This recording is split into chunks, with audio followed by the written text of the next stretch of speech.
What's up, Brian? Glad to have you on the show. Hey, thanks for having me, Justin. Well, this is going to be a lot of fun. We've got a ton of mutual friends, and I feel like it was inevitable that we were going to connect at some point because I've heard about you from a ton of people, Eric Van Horn being the actual linchpin who connected us. But Yep. I read a really cool article about you in Contrarian Thinking with my good friend Cody Sanchez, and she always interviews awesome and smart people. So, yeah, I'm glad we're here. Yeah, thanks for having me. Yeah. So tell us a little bit about how you got started in the business world, because you went from little to no experience to scaling a massive business that is pumping out some serious cash these days. Yep. Yeah, so I mean, I've always been entrepreneurial in nature from being a kid to however I could make money, reading about Warren Buffett and just learning everything I could. And so I went to college in University of Miami down in Florida. I had jobs on South Beach I was doing software development back then with iPhones and stuff. And I was kind of always into tech, but still more on the business side. And I was trying to figure out what I wanted to do after college. I thought about going kind of maybe the software route, maybe like finance route. And then my dad had a small franchise business of a couple of Midas automotive repair shops that he had, ran since he was 20 years old. So, over 30 years at that point. And, it was 2010, 08, 09 had been rough. The business has changed a lot and they weren't making any money. And he was looking just to sell or just get out of the business. They were ready to retire. And so I said, all right, well, how about instead of like selling them, I'll come and I'll see if I can, make something of it. And so, yeah, I joined the family business, knew nothing about cars, nothing about franchising. I never managed people before, but I could learn. And so I traveled around the country. I learned from other franchisees, like what were best practices. And then I started to implement those things and did that for 6 years and started we were making progress. We were making more money. I wasn't making any more money really because it was like my dad's company. And so, but I had saved up enough and my brother had come in and we went out and got a loan and we acquired 2 more locations like in the Philly market from someone that wanted to sell. And then we just kept compounding it. And so then in 2017, we bought another location with the money we made from the first 2. And then 18, we opened up another 2 and 19, we did another one and took a break for COVID. And then 21, we bought 7 locations and then another 4, another 5, another 2, and bought my dad out. And, as of today, we have 33 locations, all in the Philadelphia, New Jersey kind of region. And we'll do over 40 million in revenue and have about 200 employees and, bootstrapped the whole thing. I only went to that bank that one time, actually. All my other deals were seller finance and creative financing and just using cash, just reinvesting back in the business. I love it. So this is awesome because I love finding businesses where you can actually seller finance them and it's not weird to seller finance them, right? Most businesses, you cannot do this or the seller's not willing to do this. It gives me a ton of confidence seller financing a business with someone because if they're willing to seller finance it, it tells me it's a good business, that they're willing to hang on. And so walk us through some of the terms or arrangements that you did on some of these seller finance notes. Yeah, sure. Yeah, so they can be anything you want it to be, and that's what's the beauty of it. There's no rules. Like when you deal with a bank, you've got certain collateral, down payments, interest rates, terms, all this different stuff. And so totally flexible. And so like the first deal we did was we bought a store. I think the purchase price was $350,000. We put $50,000 down. And what he wanted was a 10-year amortization. So we'd spread the payments out over 10 years, but with a 5-year balloon. And so that gave us time to we paid $3,000 a month, I think it was. And that gave us time to kind of build a business. And that store, we crushed that store double. We doubled the volume. We had $400,000 in the first 12 months. Wow. On a $50K investment. It was about 800% return. And then we ended up paying that note off way quicker than we paid it off in about 4 years. And so that was like a deal. That was one of the deals we did. We've done a deal. It was $2 million, and the guy wanted $50,000 down because he just wanted cash flow. He just wanted payments. As long as I guaranteed him $2 million over the life of the loan, which is about 12 or 13 years, that's what he wanted. And so we're paying him, I don't know, $12K a month for the next 12 or 13 years, something like that. And so how I approach it is a little bit different than most people. I approach it when I negotiate these things, we just tell them, hey, up front, this is how we're going to buy this is how we've done all these other deals in the past. This is how we're going to do this deal. And we focus on three numbers. We focus on really cash flow. So like money in, so how much money we're going to give you down, how much are we going to pay you every month, and then for how many months. So those are the three numbers. And then once we agree on, 50K down for 12K a month for the next 12 years, 144 months, whatever it is, and we add it all up, then we'll kind of go back and figure out, okay, well, what's the purchase price? What's the interest rate? What's the amortization schedule look like? We figure out all the technical things later. But like most of these people, they just want to know what the cash flow is. They don't really, they care later about the other stuff. But initially, to get them on the hook, we just focus on payments. Yeah, that's incredible. And by the way, I love how you can create a win-win situation. And the whole idea is you ask them, what do you want? What works for you? It's incredible to me that you can get as low as a $50,000 down payment on a $2 million deal at 2.5%. That's what he asked for. We were like, you sure you don't need more money? But yeah.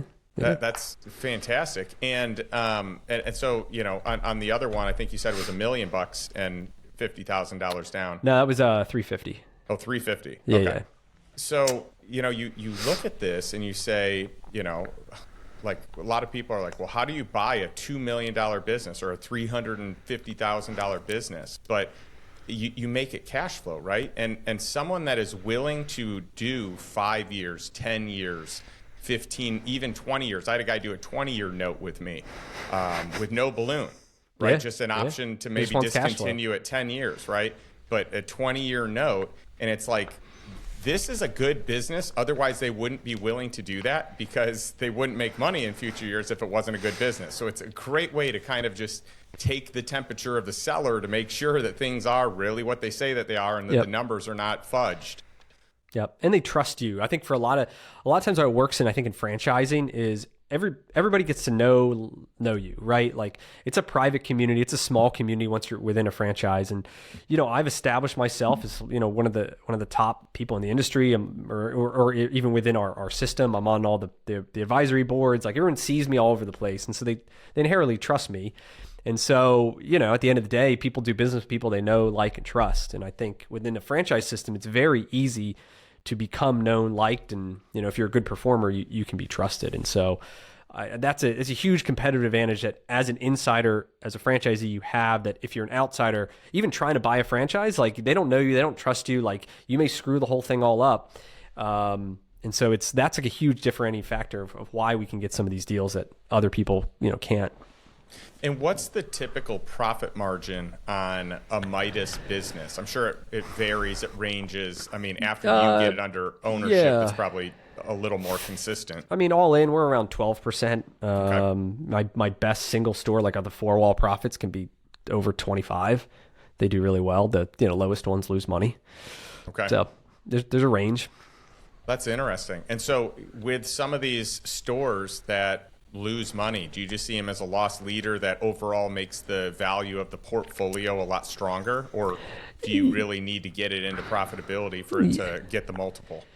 Yeah, well, we definitely need to make them profitable, but as you get bigger, we're able to kind of like weather the storm a little bit. Like, so we can buy some of these losing locations and take a hit on our P&L for however long it takes to get the thing going. But when you're smaller, you can't really do that. If you only had one or two locations, we've taken over locations losing $100,000 a year, and you got to be willing to be able to like sustain that or have very good confidence in your ability to get them going. And so, that is part of the reason we get good deals too, is some of these are turnaround efforts. And you got to be a good operator. And so have you had offers thus far to sell your portfolio, or are you waiting until a certain point? Yeah. I mean, I'm on Twitter. I get private equity guys all the time messaging me, wanting to chat. And I talk to them because, for us, it's kind of like, hey, what is, how do we make this thing built to sell? So how do we, me and my brother, we own 50-50, right? How do we remove ourselves from the day to day? And we do that by hiring really good people in the leadership team, which we've done. And then how do we create the roadmap for future success? How do we systematize our business, which is, the franchise itself provides a playbook, but, as running the business, it's still, we have all the same problems and everything that any other independent business would have.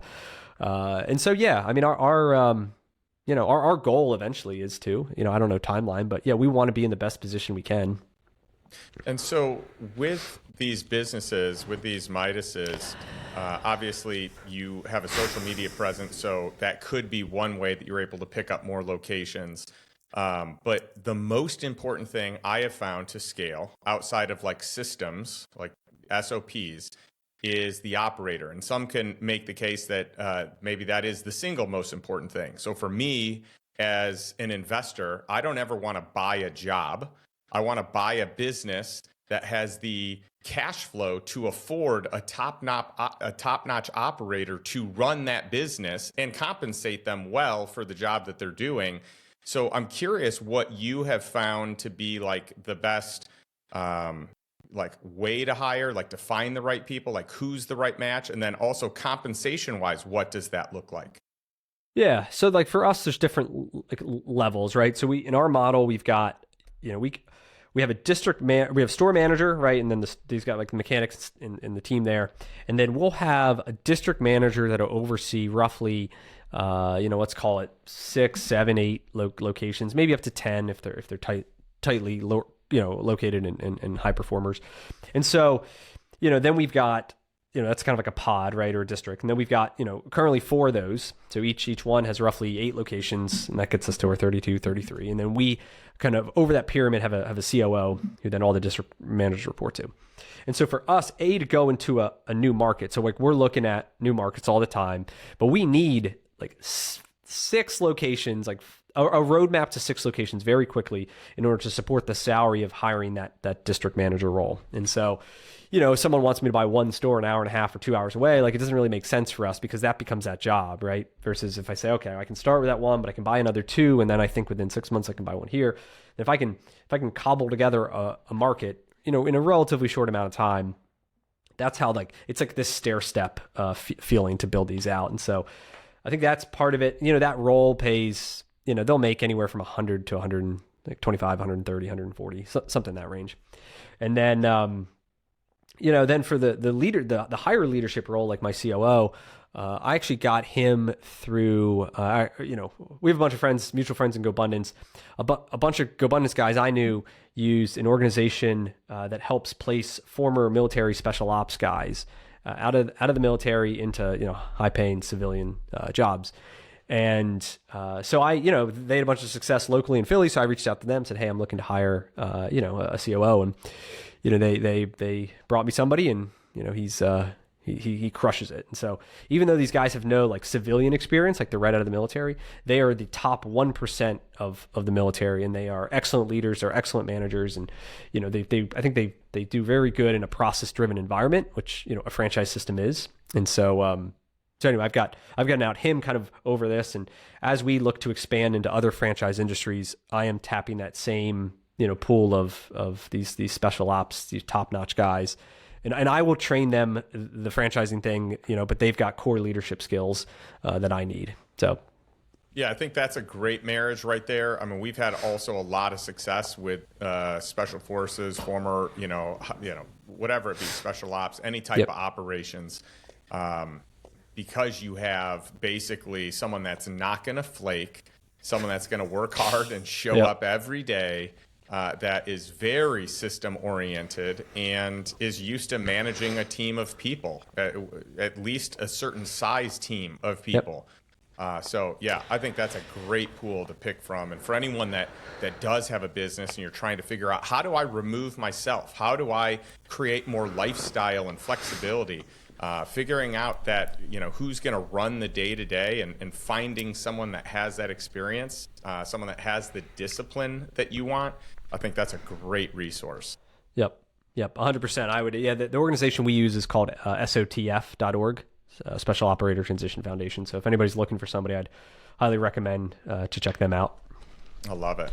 And with Midas, so it's interesting. I don't know that a lot of people would look at that business and say, wow, what a huge opportunity there. Like even just mechanic shops in general. And by the way, at one point in time, I almost did a triple net lease with one of them. And maybe at some point, I will just getting into that business where it's corporately guaranteed, more on the real estate side than the business side, right? But What other businesses, like, are there other, do you feel like in the mechanic space, there are other businesses comparable to Midas? Do you feel like this is an outlier? Are there other businesses, other franchises in other industries that maybe have a similar profile, similar profit margin, ability to get to profit quickly? Yeah, I mean, let's take a step back. I guess in the Midas system, 66% of franchisees are single store operators, right? So we're in a system where 2 out of 3 are single store operators. And so it's not necessarily like Midas itself was built to have all these multi-unit operators like a Wingstop would, or Burger King, or Chick-fil-A, or, what Chick-fil-A, not Chick-fil-A, but, these other fast food restaurants and models do. And so, it just kind of, part of that just proves that, if we can do it in a system where 2/3 are not doing it, that the principles can apply to any different industry. And so I've got friends in other industries doing the exact same thing as me.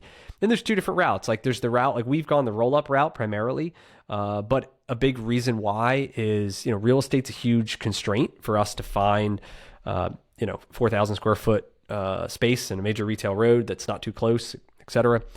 But I've got friends in territory-based businesses, mobile businesses that don't have real estate constraints, where they can just open up new territories. They launch it with some marketing. Maybe they've got like a warehouse or whatever, but they can grow really quickly. And so the industries that I like are in the trades. That's what I'm in. Like, I like I like the more skilled trade. I think it is harder to hire, but generally easier to keep people once you hire them, because you're not like going to lose them to do some other random labor job. I think there's always a need for the trades, and I think there's the culture these days is shifting heavily towards do it for me, as opposed to like our parents. It was like I'll do it myself. I DIY, and now it's DIF or whatever. And so anyway, that's like, so anything in home services, like fixing a home, painting a home, cleaning, HVAC, electrical, like anything in the trades, anything that's like repair oriented that people are using their hands. I think there's always going to be a need, and if it's only going to get bigger. Yeah, I couldn't agree with you more. I started a company called Stellar with a couple of buddies, and that company's taken off, and it's all in single family home maintenance on an institutional side, right? Volume play. And, we saw some huge profit margins. I mean, based on doing every single job under the sun for, maintenance, we found the highest profit margin activities or trades that exist. And then we kind of doubled down on those trades. But I would agree with you. I think home services is hugely important. It's going to continue to grow. It's a mainstay in a down economic time. It's still going to be a very robust business, especially if the business itself is built well and built right. Something else I'm curious about, because Cody Sanchez, who has Contrarian Thinking. For those of you that are unfamiliar with her, she talks a lot about buying boring businesses, and she's spoken at a number of our events, and she just always does such a great job. Your strategy is different but similar, right? Because you're kind of more on the franchise route, and she's done less on the franchise and more on one of the one-off routes. We bought a business at one point in time, a dog training company, that we thought, we could probably turn this single location into a multi-location site or turn it into a franchise. But there's a lot of work to that. So I'm curious if you've gone down the path of like, hey, do I buy other businesses and franchise them? Or do I just buy businesses en masse? Or do I stick to this strategy with Midas and continue growing that?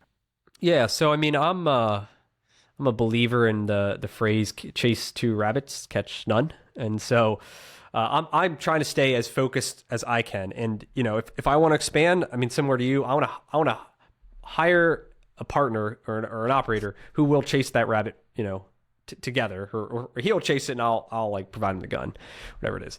And so like, I'm not really interested in buying your random small business, that Cody would talk about. For me, even other franchises, if I'm going to go to another franchise, and we're looking now into getting in another one, like I'm going to go all into that one in terms of like, we're not going to have 1, we're going to have 10, like, and I'm going to, because I need 10 or whatever the number is to support the salary to pay a really good guy who can actually make it into something, right? It's kind of like a chicken and an egg problem. But if you don't have enough like volume, you can't pay the guy to who actually can get it to the point that it makes sense and not to be this like too much of a burden on me. And so, the strategy we're moving forward is find the guys who have the time, who have the leadership skills, but maybe don't have the money. And, we marry that with, the money plus, in my franchising experience, I kind of get an idea of what are the models that I really like that I think would do well in my market, that I don't have to get on an airplane or whatever to kind of go and oversee. And so that's kind of my main focus. What we're going to try next is continuing to grow Midas. I've got a really good leadership team in there, so it's I'm not involved in the day-to-day anymore. And then see if we can duplicate that success in the franchise model. But I don't want to have my own business. I don't want to have to turn something into a franchise because like all that's like work. But what I'm really good at is like, show me how to make money. Like just give me the playbook and like, let me go to work. Let me hire the people and we can train them. We can hold them accountable. We can drive sales. We can drive margins, all that like operations and financial like analysis and the P&Ls and all that stuff is what we're really good at. What I'm not good at is like coming up with the brand and here's how we're going to market it. And here's like all these other relationships that we need to create. And here's how we're going to, I don't know. I have no problem letting the franchisor handle all that stuff, paying 6% or whatever it is. And me not have to worry about any of it. Cause then in my mind, I can build a much bigger business if there's less things that I have to worry about. And so I'm happy to make 6% less money, but have double or triple or quadruple the amount of actual profit dollars because I'm only focused on the few things that matter that I'm really good at. Yeah, having a franchise is kind of like having a back office, right? They take care of a lot of the things. I mean, you've got to have your own back office to a certain degree, but there is a back office that operates corporately. So for people that are trying to say, hey, how do I transition from W-2 to, owning my own business? A franchise is a great option because you have a playbook that works. It has, it's duplicable. And you've got other people, other operators and franchisees that you can reach out to for help, which is nice. Yep. And I like real estate as well. So franchise is real estate. You could buy the right mom and pop business. And by the way, we're going to have tons of businesses up for sale, including franchises in the coming 10, 15, 20 years because all the baby boomers are retiring. And a lot of these people are owning either a one-off business or a franchise. Their kids don't want to take it over, or maybe they don't have kids. And so you can scoop these up for incredible deals because they may not even know what the value is, or they may not even know that they can sell it. They may not even want to sell it. So, I've talked to several people that bought businesses from baby boomers, and they were planning to just shut it down because they didn't think anyone would be interested in buying it. Yep. It's crazy. Yeah. And even for a franchise in my case, in Midas here, like, back to like 2/3 of single store operators. So for those people, the franchise is a job for them. So in their mind, the value is like they're selling their job to somebody else. So they put less value to it than I would, which is, hey, this is an investment. This is a real business. Like I deserve it's worth a lot of money. Right. And so that's like, there's this arbitrage between but what you think it's worth and what they think it's worth. As long as you're running this like consolidation play, which is what franchises are really meant to do. Like they're meant to be scalable. They're meant to be, you can operate in multiple markets and you can systematize it. And people's biggest challenge in scaling is they just can't get out of their own way. They can't delegate. They can't hire. They want to do everything themselves, and they want perfection over progress. And then that is what then holds a lot of people back. That's good. Perfection over progress is. Well, I'm the opposite. It's an easy way to fail, right? Yep. My daughter at my daughter's school, when she went to Acting Academy, they would always talk about how perfection is the enemy and progress is what you want. So always subbing out the word perfection for progress. So what a great lesson. So talk about what it's like working with your brother, because I have to imagine a lot of people would have a hard time wrapping their mind around working with a family member and how's that going to work out, and what are your different, what roles do each of you play, and how do you manage the family relationship and the business relationship? Yeah, and so I get that question all the time, and we have a great relationship, fortunately. But there are many people, many brothers that I know that in the Midas system that rip the family apart, and so it could go really one way or another. we're yin yang of skill sets. And so I think that helps. So he really runs like the back office, like he oversees the finances, the technology. He's a tech nerd. And so, we've built a lot of custom stuff to allow us to scale very, very inexpensively our back office using, we have almost 100% Filipinos, and anyway, lots of different things we've done to kind of scale and use technology. And so he runs all of that. And then I'm, and he's the detail guy. I'm the like bigger picture and the vision, I'm the one, who's more forward facing on the podcast, and, the ones coming up with the new deals and getting the vision. And he was really good at helping execute the vision that I have. So anyway, it works as I think we have offsetting skills. If we both were the same way, we were both the visionary and neither of us actually wanted to like do the detail work, I think we would struggle. And if both of us did detail work, I don't think we'd have as big of a company as we do today. Because a lot of the acquisitions are through relationships that I'd, built over the years. So. Oh, that's great. And so what are some of the things that you feel comfortable outsourcing to VAs or building systems around to just be, more automatic than manual? Yeah. So, almost our entire back office. So as of today, we just hired a third, but let's say we have a CFO, a CF, a COA, Chief Administrative Officer, and somebody who helps with accounts payable here in the US. Over 200 people, company. The rest of our team is in the Philippines. So we have our controller, multiple accounts payable, accounts receivable, someone who helps with HR and onboarding, and like they do all, what they're doing. They have our bank account information, they're reconciling, they do credit cards, they do payroll. Like we have a trusted person that just helps us with payroll. So it's extremely cost effective. We can hire a high quality person for $1,200 a month. Compared to what would it be 5,000, 6,000 here in the US. And then we got benefits and all the other payroll taxes. So, and then we do all of our IT. We're now looking into recruiting. We tried doing a call center, didn't really work for a couple of different reasons. I do all my social media. And we probably have 15 people, maybe more. I think it's great. I would encourage anybody you can do anything you want pretty much. If you find the right people and set them up with instructions.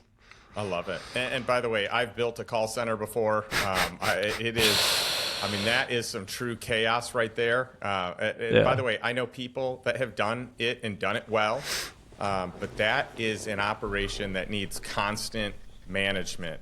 And finding the right people and retention is tricky. It's an interesting business. And ours was 100% remote. But our issue was the disconnect between the people calling, wanting to come in like right now to get their car fixed, and like then the people on the phone, like what are they telling them?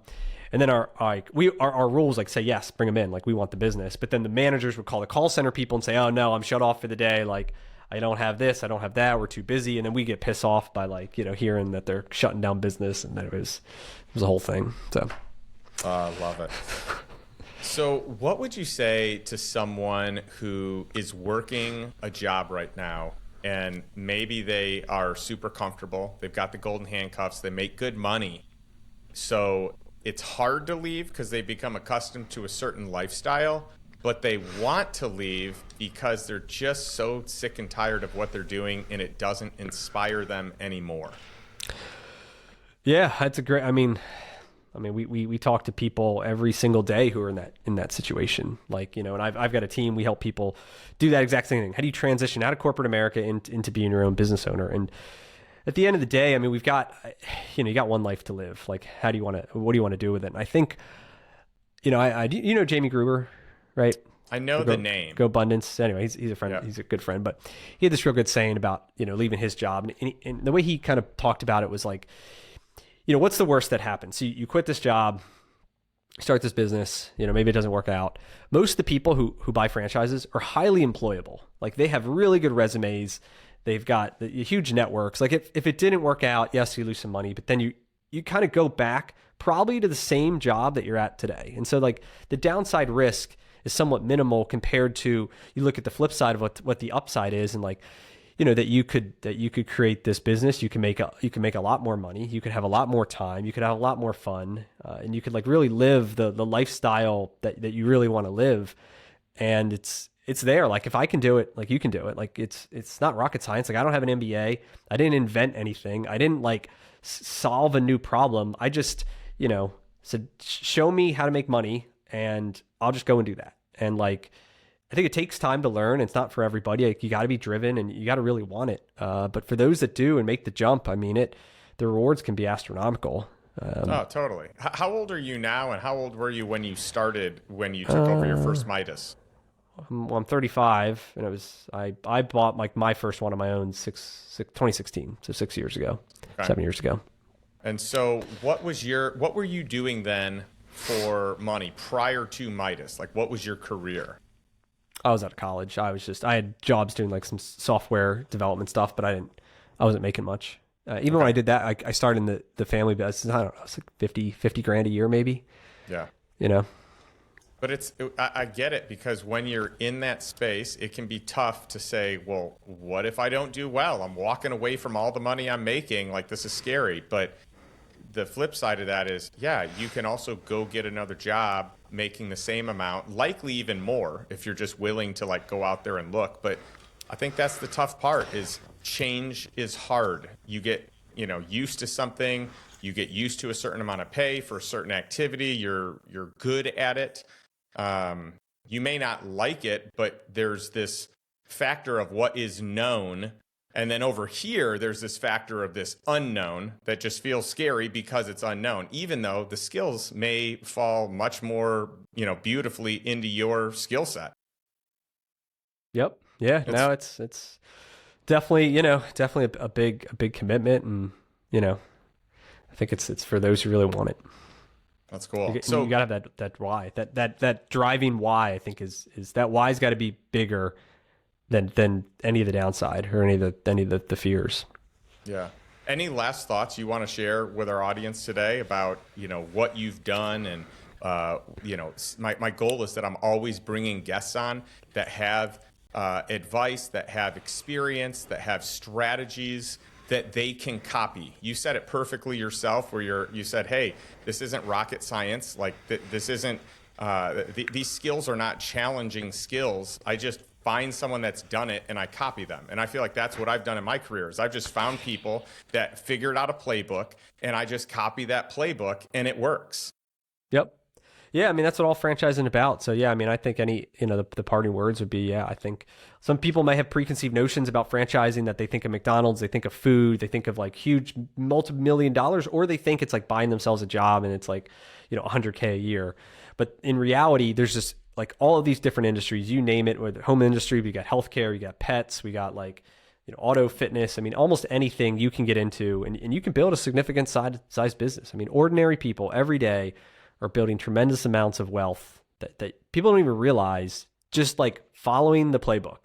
And so, listen, it's not for everyone. It's not easy, but like the road is paved, and it's just up to the people who want to get on it. And so, that's and I'll throw one other thing out there about this, is that sometimes it's not whether it's easy or hard. Sometimes it's not whether it's safe or risky. Sometimes it's that you just need something new to like get you to like to bring back the passion and bring back the excitement, bring back the desire to like learn and grow. And when you're stuck in a rut or stuck in the same thing, it often can be hard to make that move.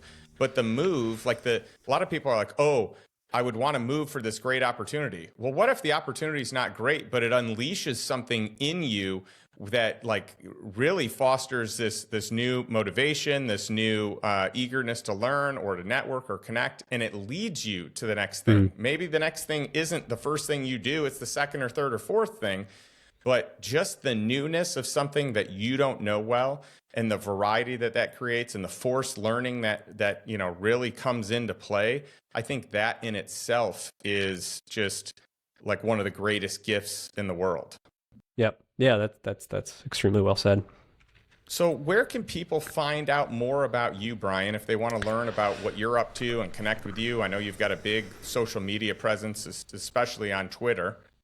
Yeah, Twitter is probably my biggest platform right now, at just Brian Beers, and I'm trying to do a little bit more on LinkedIn. I've got a podcast as well. It's called Business with Beers, where I bring on franchisees, franchisors. We also talk about, once you're making money, how do you invest it into passive syndications, right? And I think all the stuff you're doing would be really cool to talk about.